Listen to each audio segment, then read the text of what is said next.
మెసేజ్లు పెట్టడం డ్రైవర్ల గ్రూపుల్లో, ఫలానా పార్టీ ఇది చేస్తామనింది, మనమందరం దానికి ఓటేయాలని చెప్పడం. ఆ మాటలకి నేను ఖండించి చెప్పడం జరిగింది. అన్న,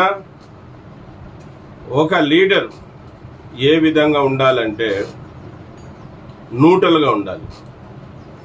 ఆ పార్టీ కాదు, ఈ పార్టీ కాదు, ఏ పార్టీ కాదు, జనరల్గా ఉండాలి.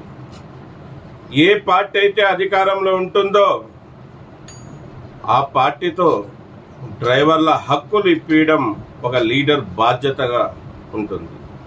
మళ్ళీ మీరు అది వదిలేసి ఫలానా పార్టీ ఓటేయండి అని చెప్పి మీరు దిగజారిపోయారు. మీరు డ్రైవర్లకి, మన డ్రైవర్ రంగానికి